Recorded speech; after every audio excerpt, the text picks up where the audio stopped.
being black is a disability. Apparently. Apparently. That's nasty. Apparently. That is the craziest thing that I've heard. But Seriously. What are your thoughts, JWhit? No, that's super crazy, but it's par for the course, man. It's them. Let me go back and speak on the issue that was on the table. The Democrat Party runs on a particular sin. They're fueled by one particular sin, and that sin is greed. My desire for anybody else's stuff or to get more stuff than I could ever satisfy. That's all they're running on. Now, I'm not saying that there are not other people, so don't hear what I didn't say. What I am saying, however, is the fuel that runs the Democrat Party is greed. They're greedy. They know that you're greedy. They're going to keep selling you something in order for you to keep supporting their greed base. And it's a greed Ponzi scheme of the epic proportion. And so really, when the smoke clears, if we really want to provide an alternative, we have to preach the gospel. We have to help these people see that you are in the grips of sin. You are gripped and held hostage by sin. Your own sin, your greediness it not only locks you in, but it keeps you locked in. I mean, that's it. It's the jail and the jail keeper.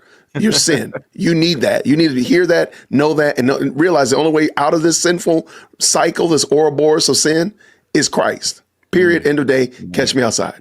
So the problem is, and again, this is systemic with humans, so it's not just the Democrat Party only, but they seem to rocket fuel that thing. They be chugging Red Bulls as it relates to greed. So let's just make sure we call it a spade a spade. Now, to the point of Ketanji Brown, but what did y'all really expect? What did you really honestly expect that woman to get up in there and do? For real. Now, whether or not all of her academic accolades, put those aside. The woman didn't know what a woman is. So did he? Now, I'm not a woman. I am the husband of one woman. Jason, hold up a second. I'm gonna let you finish, but I gotta ask.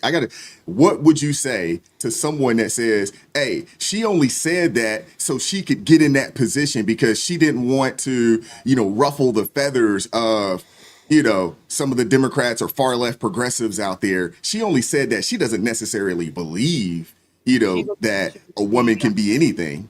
Well, at the current moment, ma'am, you haven't shown me that you have the academic and intellectual prowess that you were being that forthright in your, let me be duplicitous. Let me pull the wool over the eyes. Baby, you done pull the wool over your own eyes and then jumped into a pit.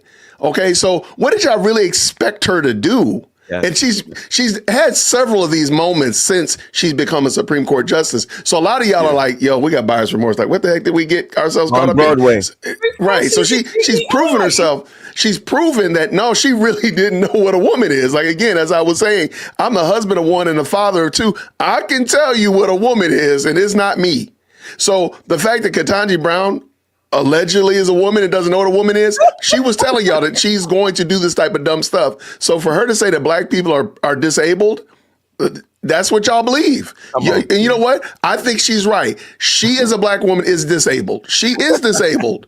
She is disabled from being clear and logical, thoughtful, Christ-centered. Yeah, she is disabled. You're right. She needs a handicap placard and be able to get a special parking spot because she is disabled. You're right. You're correct. Get her the mobilized van to get the little wheelchair, all that kind of stuff. She gets in front of the line at Golden Corral. But not everybody else is like her. But she's a disabled black woman. Hands down, end of the story. Catch me outside. And she can't act either.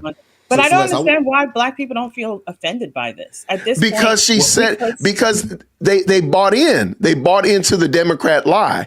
And we have to remember, we keep telling them, the Democrats keep telling that the other side is so bad, so bad, so bad. Mm-hmm. So you almost got to accept all the whippings that you get. Yeah. So you come home and your husband black your eye, bust your teeth out your mouth. Well, baby, you can't go anywhere else because nobody else going to love you better than me. So you know what? Now I break your leg and put you in a coma. Baby, don't go nowhere because I love you. I love you so much, baby. Nobody going to love you more than me. I done put you out of your misery. Baby, I loved you so much I had to put you out of your misery. So instead of saying, like, let me leave this bad relationship, let me leave this horrible relationship and get out of this strange relationship. No, the Democrat Party got black folk locked in, getting their head busted. Got black folk out here crashing out for Hispanic people in Chicago, which is the craziest work I ever saw in my life. What kind of witchcraft? You got black gang members wanting to fight ICE for Latino gang members who just sit around like, hey, Vato, what's going on, homie? I don't know. I don't know what's going on. But they out here crashing out for the blacks are fighting the ICE. Okay, hey, that's crazy work. And my Hispanic accent is terrible. I'm putting myself in timeout. Thank you so much for tuning in to another episode of the JWhit Podcast. If you enjoyed today's show, please do me a favor and hit me up with that 3-piece special. Like the video, subscribe, and of course, share it with somebody who would also enjoy this type of content. And make sure you leave a comment because I do pin the best comments to the top. So thank you so much for tuning in today. And until next time, everybody, grace and peace.